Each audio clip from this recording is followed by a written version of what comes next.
Give me the hack, give me the trick. How do I go from 15 to 5 minutes in this program design so I can scale faster? A few years ago, where I was like really trying to figure out like, how do we just get better at that aspect of this game? So I have to take a step back sometimes and remind myself like, hey dude, it's just gonna take time, and really good things come with giving it that time, being super consistent and not doing anything ad hoc and just kind of like going with the flow.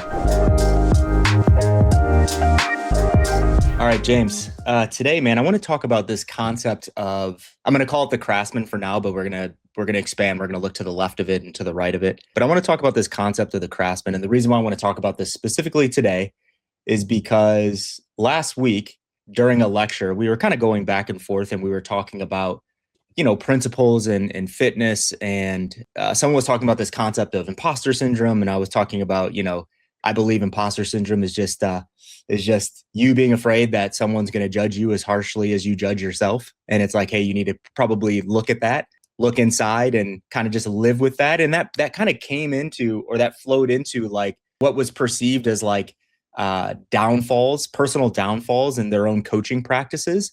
And some of those were like, it takes me too long to write training programs and I don't have experience in this area and I need experience right now so I can coach these people. And there's people on social media that just look so much smarter than me and they speak so much more articulate than I do and they just grab more attention. And it came back to this concept and thought of like, hey, you just need to calm down, you need to relax, you need to be patient, and you need to go from this like point of being like this tactician and like earn the right to call yourself a craftsman. And that was the conversation. And I thought of you obviously when I said that. And I was like, let me chat with James on this because we haven't talked about this in quite some time. So what I want to talk about is I want to talk about that structure, that framework of going from tactician to craftsman to master. And I just want you to give, I don't know, just a couple minute brief on your thoughts on that, if that's changed over the years. And the thing I really want to understand personally is, when did you start taking that concept seriously and why did you start taking that concept seriously in coaching? Conversation on the principle, I guess the fundamental pieces of the technician to the craftsman to the master. Okay. Tactician is actually a better word, but I'll come back on that because I want to get lost in the semantics around it. Yeah.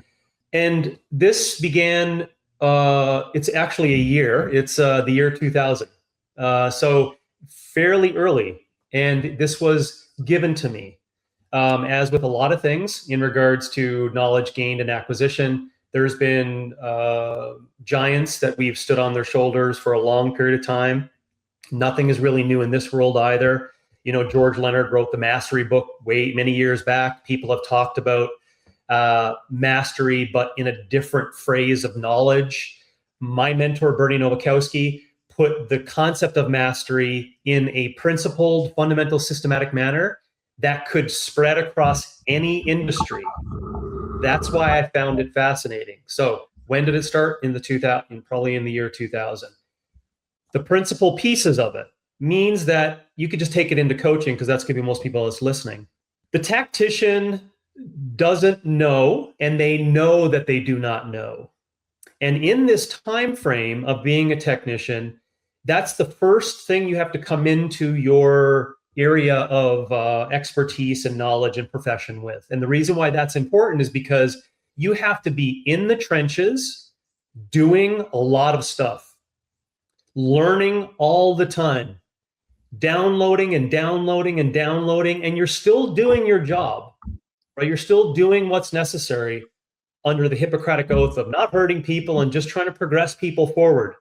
But you can't answer the question with certainty of what is best for me when the client asks you that. You can't answer with certainty for that because you are in the trenches and you're doing things. The way I used to describe it, Carl, you're doing all kinds of certifications. Every weekend, you're off learning something new. You're reading all the books. You're on, back in the day, it used to be bodybuilding.com and then magazines and then clinical journals and then whatever was out there to offer for certification seminars. That was my for so long. So that's and T Nation as well. T Nation, bro, you're going way back.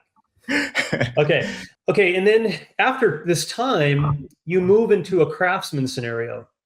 And the craftsman scenario in regards to that whole kind of idea of possession of knowledge is that you now have done enough in which you can recognize principles, and you're recognizing amongst everything that you did in the tactician timeline, you're recognizing things that are starting to synthesize and make sense for general program design and general consultation practices.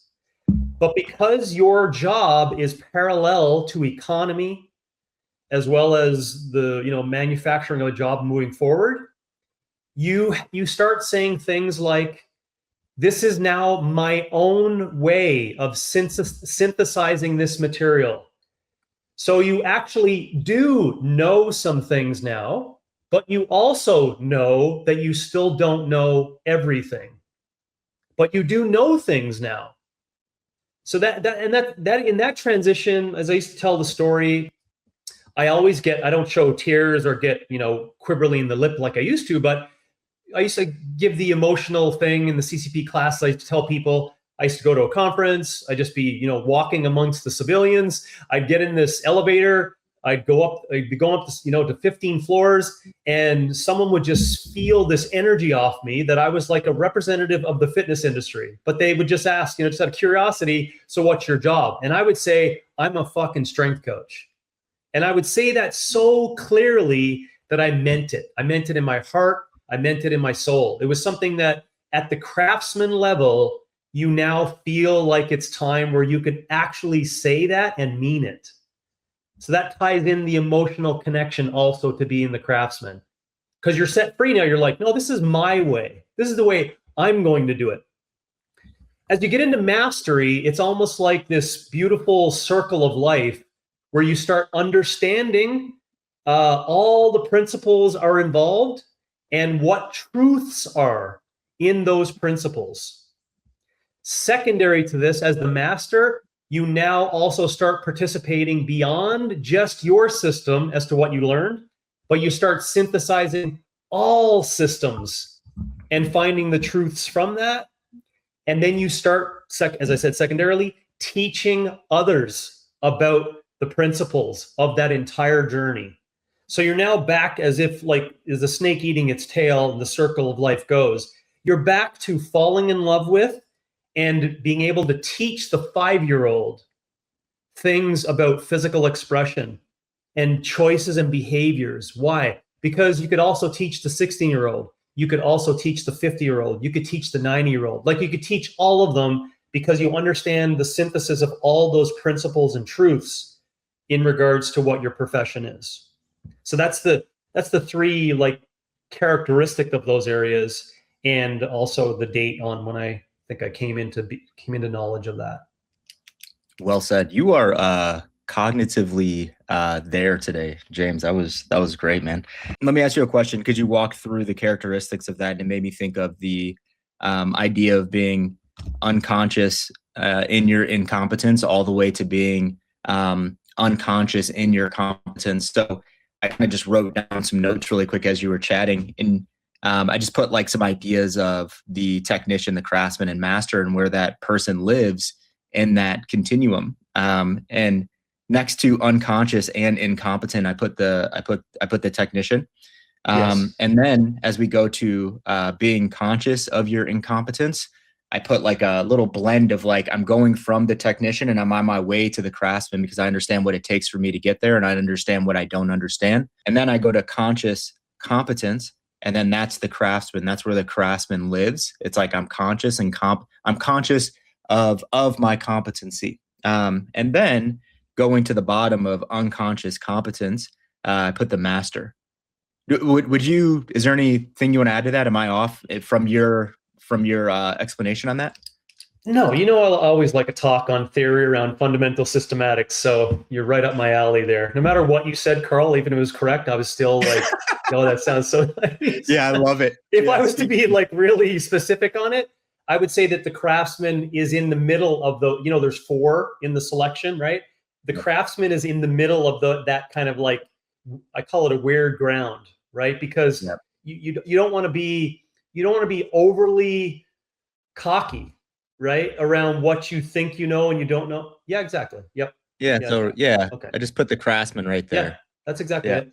Let's start with coaching, but let's go outside of it, because I love that you said that Bernie said that, hey, this concept and idea uh, goes across everything, not It even does. every profession or vocation, but I think that this goes across everything, this concept. When you're a technician, there's like this desire to learn.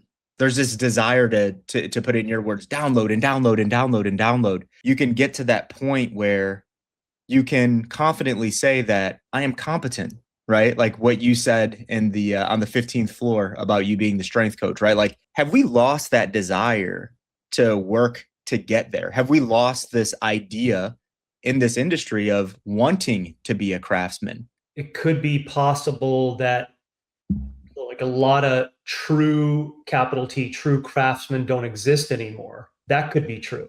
I'm not sure about the desires. I would say, and I'm kind of biased, right? Because all the coaches that were in front of me, I really did feel that when I would propose this kind of conceptual idea for fitness coaching, I did feel a lot of them really wanted to partake in that long-term progressive goal of it.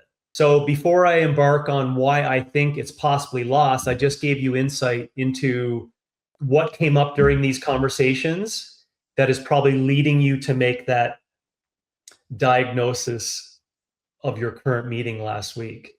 And I think it's because of what we had talked about before, Carl, that it takes a lifetime to become a life coach.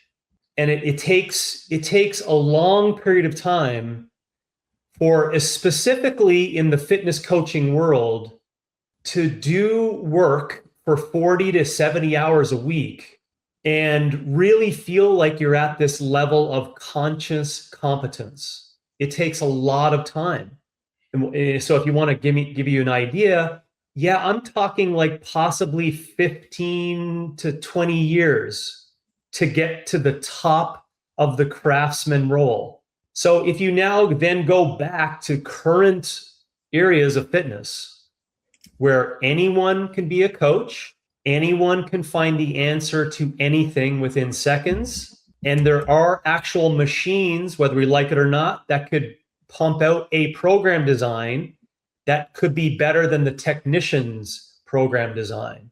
And we're in a world in the attention economy platform and the me, entitlements, blah, blah, blah, can make you see that it's just complete chaos where there's no, that's why I call it a post-fitness world, right? Because there's no truths anymore, where that person who says, oh, I can't wait to get to my 13th year of coaching before I'm going to have the aha moments to say, man, I'm a fitness coach. So I think it's a time horizon. That's the biggest link in what my claim was, is that there's just no such thing as it anymore, or as much of. Yeah. I'm not sure about the desire to be there though. I think we can sometimes kind of discern and try to understand someone's desires through the questions that they ask. So I pay a lot of attention to the questions that were asked. Like, where is someone trying to go based on the questions that they're asking and the things that they're navigating to try to get to what I believe is where they are trying to go. So I don't want to put a number on it, but years ago, I just remember hearing the question. I remember asking the question myself, like, how do I get better? How do I get better? How do I get better? How do I get better? Right. And now the question that has replaced that is, how do I grow faster? How do I grow faster? How do I grow faster? So when I think about those two questions and I put them next to each other, how do I get better versus how do I grow faster? That's what makes me think about this concept and idea of like, well, don't you want to be great at what you do first? And the answer to that sometimes, James, is, well, no, I just want to grow faster and I want to scale. So that's where I'm coming from when I'm like, have we lost that desire? And when I say that, it's kind of a hyperbolic statement. It's like not every human has lost the desire to be a craftsman, but it's a trend that I've noticed where it's like, I just keep hearing the question, how do I grow faster and how do I scale? And I hear less and less and less, unfortunately, how do I just get better? So that's why I asked that question around this craftsman thing. And the answer to how do you get better, I think the unsexy part of it, James, is like, you do it a lot, you get reps, you continue to gain experience, you work under people that you respect, you ask questions to individuals that may be in a place in their life and in their practice that you see yourself wanting to get to someday, right? It's like it's a long drawn out process, relative to the question It's of how do I time. scale fast? Yeah, exactly.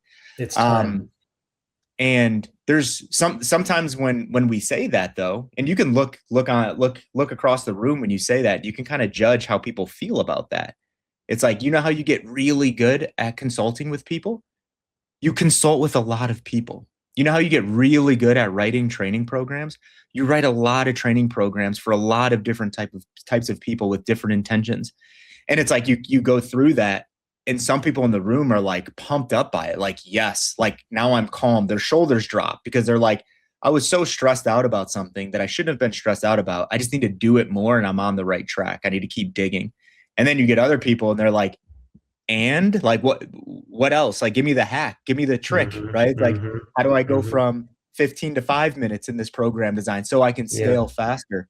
Yeah. And dude, I lived that, like, a few years ago, where I was like really trying to figure out, like, how do we just get better at that aspect of this game, right? Like, how do we find efficiencies? How do we create systems and stuff like that? Because my brain is very much so like that. So I have to take a step back sometimes and remind myself, like, hey, dude, it's just going to take time, and really good things come with giving it that time, being super consistent, and not doing anything ad hoc and just kind of like going with the flow. I think the result, just to take a step, my personal opinion of it, I think it's just a sign of the times. That's why I call it a post-fitness world. It's just, we're downstream from culture, and fitness is a commodity. And so it's going to be treated as such. So to have the conversations around, like real conversations, meaning like, I'd like you to come back and like, let's refurbish this kind of idea in 12 years. And then we'll talk then. Okay. I mean, how many people are going to be like, oh yeah, no problem. It's like, really? No, because in their world, Carl, in multiple different systems, they see things happening at what's perceived to be a fast rate. And this is where I always bump up. It's like, but humans still take 9 months to have a baby. There's human principles that do not work against your vision of how things should move and progress, right?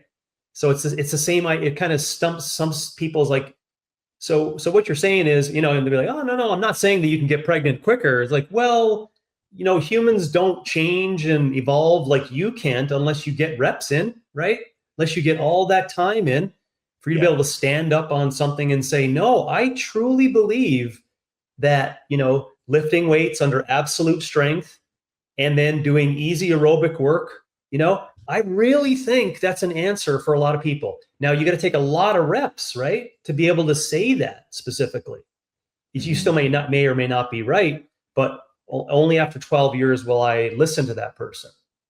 So I guess I'm just saying I'm empathetic to the current, like the systems that people are in today. It just makes sense because it's all around them. Everything needs to be very fast and hacked, let's say. It's funny, man, because you mentioned this concept of like, well, now we have a machine that could probably write a better training program than the technician, right? So there's things that we're living within our reality that do allow things to happen like this very quickly. And I'm not saying that you're saying this, but not all of those things are bad. We have to understand where we fit inside of that, and where this concept of, whatever we're trying to, build toward mastery inside of fits inside of that, and how we can use, and when I say this, I'm not just talking about, well, AI and this and that. I'm just talking about technological advances or better ideas, right? Because better ideas are actually advancements as well. So technological advances and better ideas to keep us on track and moving to that concept of like being a master in whatever your given field is. Right now we're talking about coaching. So I think the technology thing and the AI thing, that could be an entire conversation. So maybe let's not go down that rabbit hole right now. But going back to the concept of like the urge and the desire to be a craftsman, I think that's replaced in a lot of ways with the urge and the desire to be a creator. So I'm seeing that like shift of like, I want to be a craftsman. I just want to like close the door and get really good at what I'm doing. And I don't care who understands how good I am. I'm doing this for myself versus I need to be a creator and I need everyone to understand how good I am at this thing so that when I ask that question, how do I grow faster and how do I scale? I can get there. I agree, but I agree with your second statement there that I think it's people want to be a creator because it's then because of how it's going to be perceived. Because previously, fitness coaches wanted to create out of teach, learn, move, create. They wanted to create because they wanted to help people. And they wanted to see the process of what it takes in that artistic creation. It's artistic because it's individualized for that person. Only that person will benefit. But we never, in that creation process, said, I wonder what everyone else is going to think about that. Yeah. But we never did. Mm-hmm. So now we've jumped, so many years. And I think that's the thing is that, they've been told that they have to be a creator. And then they've been told that you have to show everyone your creation. And then therefore they think, oh, well, I'm judged by my creation. Or it may even stop some people, or they may think they're imposters, right? The whole thing that we get into based upon the challenges in there. And we shouldn't even be talking about those challenges, right? You should just like do Nancy's program. Tell Nancy, listen, you don't need to show anyone what you did in your program. And I don't need to show anyone what I gave to you specifically for your program. But you need to keep getting better. And I need to make sure that you continue to get better. And that's it. And you wipe your hands clean of it. And then the coach should go back and sleep well at night because you did that 8 times on a Tuesday and it felt just good to you. You sleep well when you create things for people. Mm-hmm. And that's the heart of the create in teach, learn, move, create was that thing that I'm trying to make people aware of, right? Creation for creation's sake. Don't spend the next 5 years of your life trying to convince people that you're an expert. Instead, spend the next 5 years of your life being closer to actually being an expert, to hit that craftsman state and to actually become a master in something. And 5 years is such a short period of time in the grand scheme of things, of course, but it's really interesting. And that's why I think I go back to like the concept of like desire, because I think that matters a lot. It's like, where is someone trying to go? What are you desire? What is your desire in your creation? You know what I mean? Like, what does that actually mean? Yeah, and it doesn't get you into trouble in the online world either. I want to get right into it, James. Like, I'm saying desire instead of intention. That's my new word for intention. What's your desire? That's ballsy. I'm down with you on that. So when I sit down and I have my next consultation, I'm not going to say, well, what are your intentions? I'm like, what are your desires? Like, what do you actually desire? Yeah. No. I think people will go deeper. It's more personal. I agree. It's more personal, but if we're backroom theoretically talking about it, I call it intentions because that does matter. Intentions do matter. I have it in my head and on paper because I was like writing down like characteristics of, what's happening in the back end as you're going through these stages. And the biggest thing that has always stood out to me is this concept of, as you go down from like technician to craftsman to master, you have the ability to make things unbelievably complex because your knowledge is growing throughout that process. But I find that the intentions of that individual is actually to make things more simple as they go through that process. Do you feel that? Like, do you feel like the master aims to simplify the things that might be more complex? I don't think they aim to. I think it becomes easier for them to see the forest floor beneath the trees. I guess it depends upon the system that we're talking about. In fitness coaching, I think over time, I'll just use myself. Over time, I consider myself a master in coaching. Okay, there I said it. Yeah, I think I just ended up here, but it wasn't my aim. I ended up being able to see across the board. As you said, like just because offline before we got on here, like what we were talking about, the conversations I had over the previous couple of hours, I'm able to come into those conversations and carry over all those quote unquote coach master attributes and see all the things that are simple and that are like the starting points for people to progress and move forward. So that's what do you see the difference in your language for mine is that I don't aim to, but it just ended up being able to because remember at the master level, not me, but just at a mastery level, you see the synthesis of all principles, all of it makes sense. It all kind of, because you can see all the things underneath it. And so then when I say something, to the 4-year-old neighbor that was working, the 10, 8, 6, 4, 2-year-olds that were working out with me yesterday in the afternoon, I could say something to the 4-year-old that I think sticks. That's what I mean. It's but is that language also, could I give that same language to the 33-year-old coach? I bet you I could.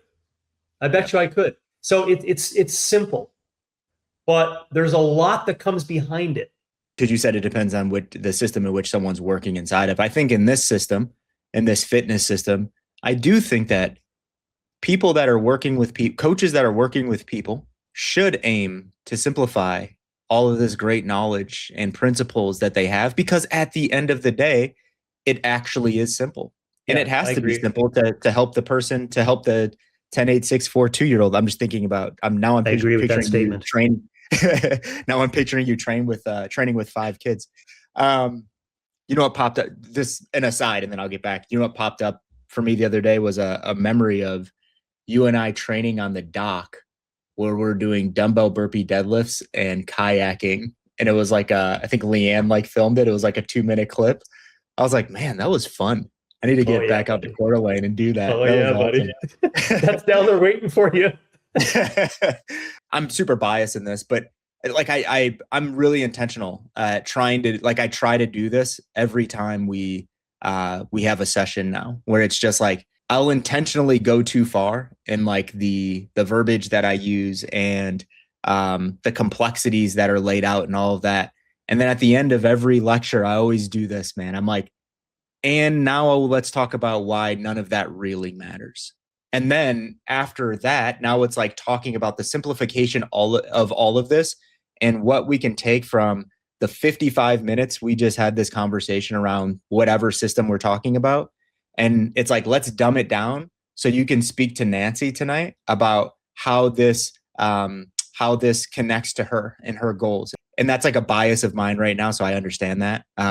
But I think that that's the only way for coaches to actually move the needle and change people's lives, is to simplify things so that they understand it, so they can grasp it, so that they can do these things for themselves. Because if we're talking about physiological processes every time we explain something, if we're talking about why biologically this happens versus that happens, it's all fun stuff to talk about.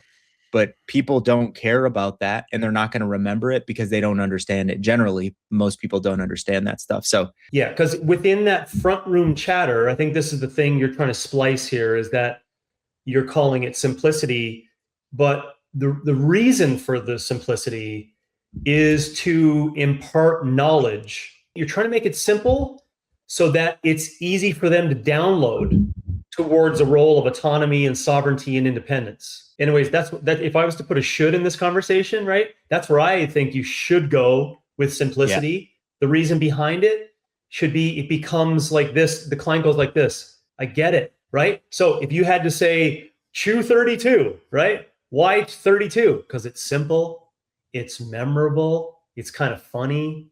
It's why not 30? Why, I don't know, but it just rhymes, etc. So, but it's simple. You see that? You didn't do 7 minutes of what you may have taken the coach through with regards to mucus, saliva, and break. It's yeah. I'm in a phase right now where I'm using this term a lot internally with our staff and stuff like that, where I'm talking about this concept of gatekeeping, and I hate this concept and idea of gatekeeping. Fortunately or unfortunately, there are very few gatekeepers anymore, right? So it's let's get ahead of that, and let's be a part of tearing down this concept and idea of gatekeeping information and knowledge and principles and all of that stuff. So a part of that simplicity and the desire, I'm going to use that word again, to simplify things, is because I think it tears down this concept and idea of being a gatekeeper of information, of knowledge. of all of Oh, yeah. those things. The power grabs from the fitness industrial complex. It's probably in the universe somewhere. Some Finnish coach picked it up and is like, oh my gosh, the fitness industrial complex. In like 100 years, someone will write a book on it and say like, found this knowledge in the digital thing. This guy knew it was going on forever. It's like the pyramids, man. They'd be like, there was this guy. He was either in Arizona or Calgary or Idaho. We don't know exactly where he was. It just showed up in the digital universe. We just picked it. It was like a signal that came out. What can coaches do to bring back this concept of working toward mastery? Like, what are the tactical things, even if they're just like single words? Like, what do coaches need to do to bring that concept back? Yeah, I think to pause and recollect and reflect without emotion on the concepts of the years involved of the tactician. And there you got it. I got it in. Tactician, craftsman, and the master. Just kind of be aware and be okay that there are, regardless of how you think, how fast humans move and how fast they change and how fast they progress, right? We're all not working with 17-year-olds. So if you think about that and you overlay the tactician, and the reason why I'm saying this, Carl, because I know they've heard this, or I know they have this language, you overlay maximum physical potential and the beginner, intermediate, advanced kind of concept, right?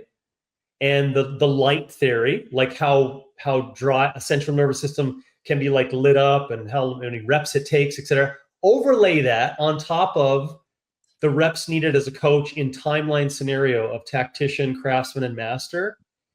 Now, you don't have to do anything with it. What you shouldn't do with that is do a retort of like, I don't have time to do that. Like, just hold your horses a bit and just kind of think about how you're going to navigate out there as a human in this world, as well as a coach, with that truth that humans can only progress at these specific rates. They have constraints and limitations to it. And then bring that back to like time in the trenches and falling in love with that and not caring what other people think of the time that you want to set aside to learn in the trenches about that. And then think about how fun it's going to be when you get to that craftsman scenario. And who cares what people think about the time that you in your mind want to dedicate to that, right? And then have the ideal of a career that you can call yourself a master over time, where you will feel, and you can feel the emotions of sleeping well at night. Put yourself in that spot of looking back, like all those thousands of consultations, tens of thousands of designs, right? And you can say these simple things as you walk on the street or walk around kids, it's these simple things. So have that vision and that awareness. And then now, okay, yes, go back to your life, go back to your job, and then see how you could, patiently work towards that ideal. That's what I would say. Coach more, study principles, find mentors, actually reflect, calm down, to use James's terms, hold your horses, reflect, pay attention, always be assessing, stop rushing, connect to the long game, whatever that means for you, right? Like spend some time and think about what it looks like when you're 68 years old, if you're 32 today. Like what do you want that to look like? Information is going to continue to get cheaper, but now you have to think about, how do you jockey for position in an era where information is very cheap and gatekeepers are being torn down.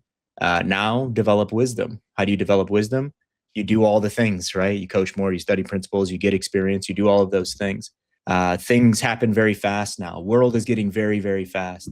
So what can you do as the world's getting faster? Move along with the world in areas where you need to, whatever your vocation is or whatever the case is. Speaking to a coach right now, it's like, adopt the things that are going to help you, with innovation. But as the world gets faster, how do you go deeper? You know what I'm saying? So it's like, yep. I'm not saying be countercultural in everything. But there's some, I think there's a lot of benefits in being countercultural in a lot of things. Well, it is now, because this idea of what we're talking about, slowing down or understanding the principles, especially what I mentioned of not caring what other people think, that is countercultural. So this is where it comes back to the importance of the B in B, E, and N, right? because all the things that you just mentioned should take place between you and your client. This is what we talk about with the journey that you work with people on, right? You're dedicating to a deeper level of relationship with someone else for 2 years, let's say. And again, let's not argue the point, but 2 years, right? Fall in love with that. Fall in love with that whole process, staying connected to them, seeing how they adapt. But you're trying to educate them and continue to move them forward. And so take everything that Carl said in that synopsis there, but don't forget that for you as a coach, this happens inside of consultations and inside of relationship building. This is where that takes place. Because I'm, again, I'll say it, I'm empathetic with the coach. I know that your client is going to come back and say, I just heard 27 different things as opposed to what we talked about last time. And again, that's where you need to be diligent, right? And forthcoming to say, no, okay, I'll tell it to you this time in a manner that's hopefully going to stick. Again, Chew 32, sunshine, drink water, like move, patterns, pacing, and they have to leave and be like, okay, I got it. But then they may not, and you got to be forgiving when they come back and you need to repeat that again. So that's what I mean by it's counterculture, because you're going to continually tell these people, and hope. There's, again, for Tara, there's hope and there's faith involved in that process because you can't control it. And I am uncertain as to that human's progress. But I can tell you, I will feel better if I try my darndest for 2 years to let them download that information so they can become autonomous and they can do things for themselves. And it may take them that long. It may take people a short amount of time, but it may take that period. I read an article this morning that was talking about the benefits of telling the truth, even when you don't want to tell the truth, and how sometimes it's really hard to do that. Mm-hmm.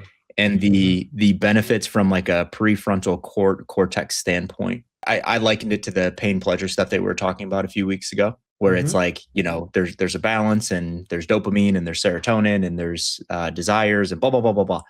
And this article laid out like, hey, there's actually some development in the prefrontal cortex when we want to do something and we don't do it. Like when we resist the urge to do something, not like delayed gratification, but we just don't do it. And they talked about like telling the truth and like how the prefrontal cortex lights up when it's like, I can easily tell this little lie because it's going to be easier to tell this lie, but I'm just going to tell the truth. And what it made me think about was this concept of like, because you said a couple of times during this conversation, do it for your client and be good with helping that person that's in front of you.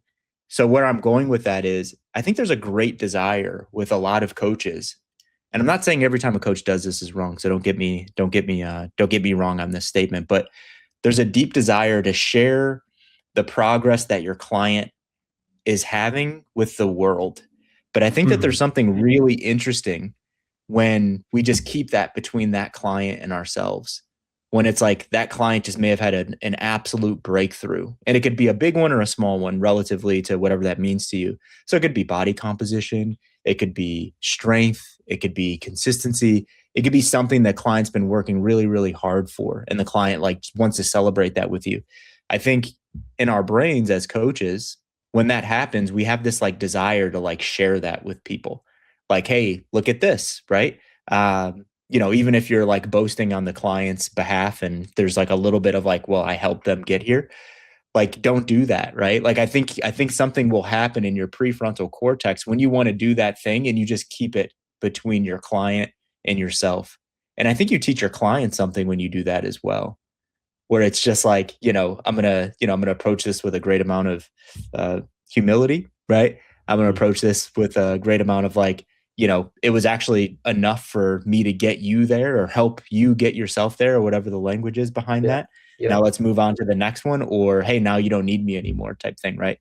But it made me think of that when you were talking about keep it between you and that article that I read this morning. That's awesome. Yeah. Lose with dignity, win with humility. Right. That's the coinage terms I would always take into that. as well. I mean, I'm not going to take us over time, but I'm fascinated with that as well, with the developmental process of truths, right? In layman's terms, like the Santa Claus story to your kids. Yeah. That's very interesting. Although it seems kind of vanilla, it's a very interesting conversation to kind of go through over time, and the unfolding of these truths, because it does have to do with the brain's understanding of that, the person who's saying it, the reasonings behind it, like all the things that come with it, right? The downloading of wonderful feelings, and outside of the commercialization, blah blah. Yeah, I just love that. I just keep thinking, as you were saying, again, this goes back to maybe I need to pull up all these old recordings, because I did one post COVID that was really at the period of like the downfall for me, and my hatred, really. There's no other word for it, but hatred is what I saw going on in the fitness universe, outside of the fitness industrial complex conversations, was this one of privacy over pride. I don't know if you remember, I wrote it on the whiteboard in the gym. I left it up there for a while. You remember that? Mm-hmm. Yeah.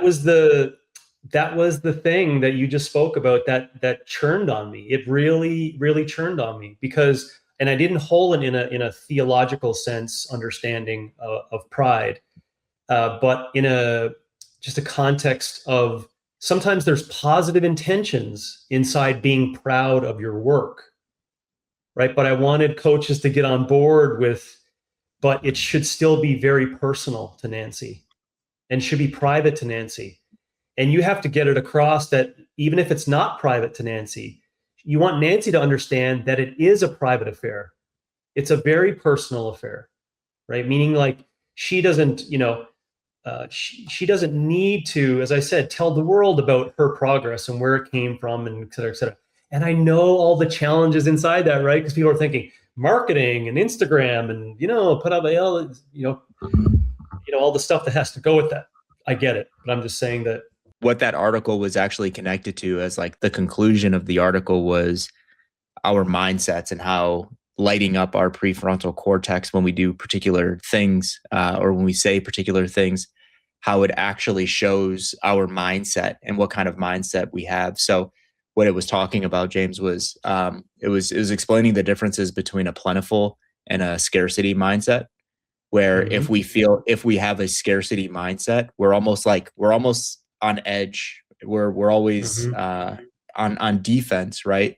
Where it's like, if we have a scarcity mindset, we might think, just relative to what this article was talking about, we might think if we tell the truth, we can't see the light at the end of the tunnel. Like the disbenefit of telling the truth is so bad that we'd rather just tell a lie, because there's scarcity, right? It's like, it's going to end this relationship, or this person's going to look at me this particular way, or they're going to look at me that particular, whatever the case is. Where it's like, if you have a plentiful mindset, it's just like, yeah, it kind of sucks, right? Like, whatever this truth is that I have to tell you, but I love you enough to just tell you the truth, and I have a plentiful mindset, so I know that there is light at the end of the tunnel, and it's not the end of the world, right? But it's so interesting, that like mindset piece. Next week, we're not going to talk mindset. We're going to talk something a little bit different, and you hit it today. And we're going to talk maximum physical potential. Love it. And I want to take that. It lights me up. Yeah. I'm already ready to go. Your light bulb is like bright, man. Yeah. I want to take that. I want to talk about fitness, obviously, but I want to take that outside of fitness as well. Something stuck with me over the last few years, and I'll end it on this one. By the way, before you get to that point, Sam Harris has written a book years ago that I read. It was very short, based upon lies. It's a good read. He takes a neuroscientist angle to it, not the atheist angle, the neuroscientist angle. It's very good. I'll end it on this. And this is where this maximum physical potential, taking it outside of fitness. I don't know if you remember this, but at our coaches summit in 2021 or 2022, you wrote on the whiteboard, you drew on the whiteboard. It was an XY axis, and it was talking about this concept of maximal physical potential, and how when we get to this point, this downturn happens, and you made this little dotted line. And that had nothing to do with physical potential, but it was mental or spiritual or cognitive potential. And it was super interesting how that kept going up even when the physical was going down. So I want to dig into that a little bit more next week. All right. So just to prep. Well, I'm living that life, so I could talk for hours about that. All right, James. Appreciate it, buddy. Okay, man.